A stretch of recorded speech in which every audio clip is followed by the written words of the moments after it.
नमस्कार दोस्तों, nature science में आपका स्वागत है। मैं हूं पंकज, एक एस्ट्रोलॉजर और लाइफ कोच। दोस्तों, आज हम बात करेंगे कुंभ राशि की साढ़े सती के प्रभाव और उनके उपायों के बारे में।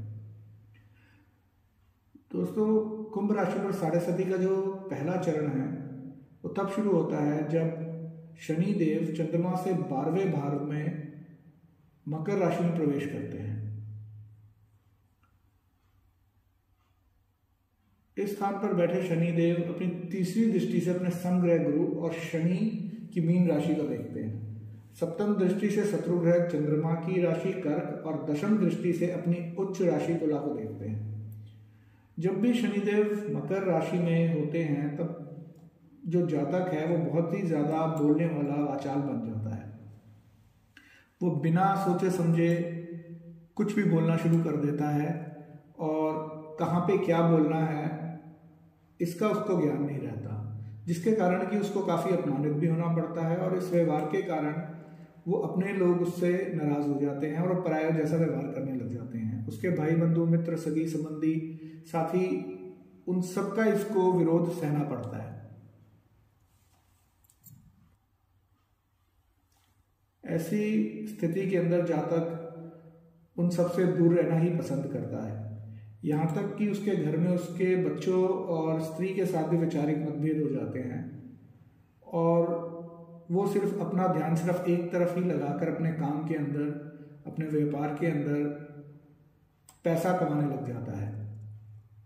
अगर नौकरी में हो तब भी उसके आय के स्रोत अच्छे रहते हैं, परंतु जिस प्रकार भी उसका आय के स्रोत होंगे उसी हिसाब से उसका खर्चा भी होता है और वो काफी खर्चा भी करने लग जाता है। इस दशा के अंदर उसके काफी शत्रु भी बनते हैं और उस शत्रु जो है उसका लाभ भी उठाने की कोशिश करते हैं, परंतु कुछ ज्यादा बिगाड़ नहीं पाते। लेकिन उसकी अपने मन की स्थिरता के कारण कि वो अस्थिर हो जाता है उसका मन, इसी कारण से वो गलत निर्णय ले बैठता है और कई असफलताएं भी उन्हें देखनी पड़ती हैं और काफी मानसिक कष्ट और परेशानी से निकलना पड़ता है, जिसके कारण इनका जो आचरण है कुछ समय के बाद कपटपूर्ण हो जाता है। वो धूर्तता और नीचता के लक्षण उनमें दिखाई देने लग जाते हैं और उसके संपर्क में जो भी लोग आए होते हैं वह उनका विश्वास खो देता है। परंतु अवसरवादी होते हुए वो अपना स्वार्थ सिद्ध करने के लिए काफी चतुराई से लोगों को अपना बनाने की कोशिश करता है। सिर्फ उन्हीं लोगों से बात करता है जिससे उसका कोई मतलब निकलता हो या फायदा होता हो। इस समय में की गई लंबी यात्राएं भी लाभप्रद रहती हैं। जातक विभूति संपन्न इस समय में जातक भूमि भवन वाहन आदि भी प्राप्त करता है और उस पे प्रभु की भी कुछ कृपा बनी रहती है और इसके जो अपने धीरे धीरे जो अपने यार दोस्त हैं और जो रिश्तेदार हैं जो इससे दूर हो गए थे वो भी साथ में आके इसकी मदद करना शुरू कर देते हैं, जिससे कि ये काफी अच्छा पैसा भी कमा लेते हैं और काफी खुश भी रहते हैं। लेकिन कुछ अनैतिक कार्यों में इनकी रुचि अधिक बढ़ जाती है, जिसके कारण ये परा स्त्री गमन भी करते हैं, जिसकी इनको भारी कीमत भी चुकानी पड़ती है, जो इनके लिए अच्छा नहीं होता। तो वो नौकरी से कोई ट्रांसफर लेकर या बाहर जाकर कोई काम करने की उम्मीद लेकर ये बाहर जाकर ही कुछ काम करना शुरू कर देते हैं। दोस्तों, ये पहले चरण के जो उपाय हैं वो इस प्रकार है कि घर में सुबह और शाम धूप और दीपक अवश्य जलाएं, 5 माला कम से कम नमः शिवाय का जाप करें और शाम को ओम प्राम प्रीम प्रो शनिश्चराय नमः का भी कम से कम 2 माला जाप करें। नियम पूर्वक शिव जी और हनुमान जी की आराधना करें और पूजा पाठ करें, जिससे कि साढ़े सती के जो दुष्प्रभाव हैं वो कम हो जाए। दोस्तों, 2.5 वर्ष के बाद कुंभ राशि का दूसरा चरण शुरू हो जाता है साढ़े सती का। यहां शनि लग्नेश और द्वादेश होकर लगन में बैठे हैं। और इस अवधि के अंदर जातक तरह तरह के उपायों से धन कमाने की कोशिश करता है। वह भोग विलास के अनेक साधनों का उपयोग करता है। जातक के जो मित्र हैं, सगे संबंधी, परिवार वाले, उनकी उन्नति में पूर्ण सहायक होते हैं। और जातक जो है वो धार्मिक और सामाजिक कार्यों के अंदर भी ज्यादा पढ़ने लग जाता है और घर में हवन, यज्ञ, पूजा पाठ और अन्य देवी कार्य करता है। इस समय के अंदर वो काफी मिष्टभाषी और अपने आप को अच्छे कपड़े पहनकर और अपने आप पर काफी ध्यान देने लग जाता है जातक।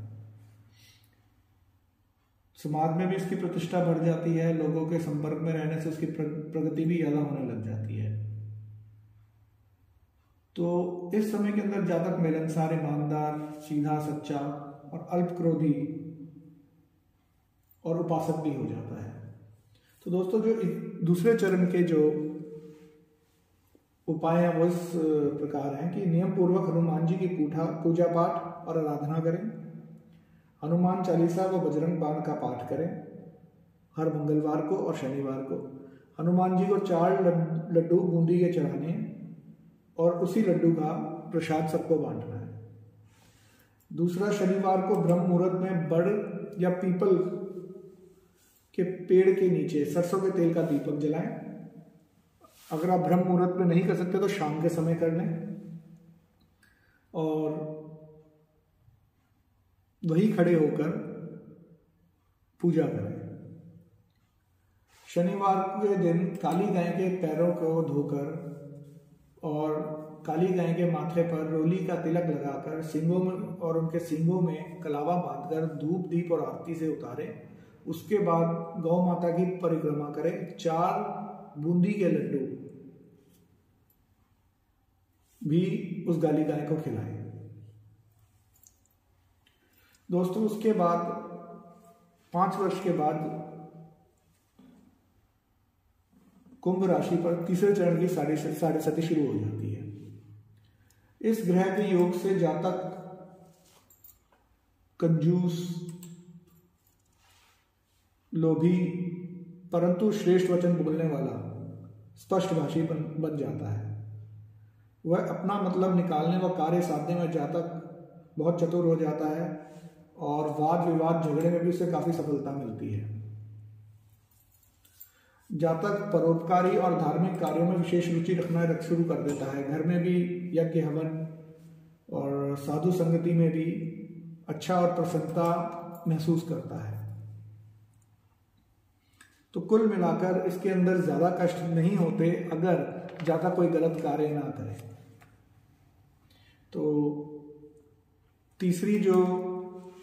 तीसरा जो चरण है साढ़े सती का कुंभ राशि के लिए, उसके लिए उपाय हैं कि नियमित रूप से श्री शनि चालीसा का पाठ करें, शनिवार को व्रत रखें और शनिदेव की पूजा और उनका तेलाभिषेक करें।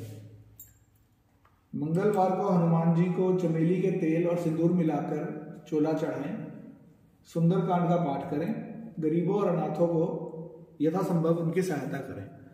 परंतु लोग दोस्तों एक चीज का ध्यान रखें कि जब हनुमान जी को सिंदूर का और चमेली के तेल का चोला चढ़ाना है तो उसके बाद उन पर चांदी का वर्क नहीं चढ़ाना, जो कि कई लोग चढ़ा देते हैं।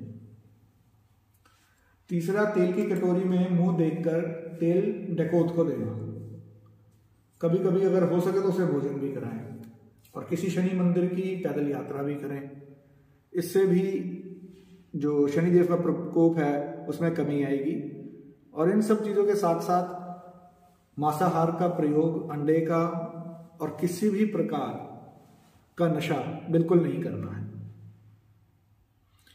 दोस्तों, आज के लिए इतना ही। अगली बार हम बात करेंगे मीन राशि पर साढ़े सती के प्रभाव व उनके उपायों के बारे में। धन्यवाद।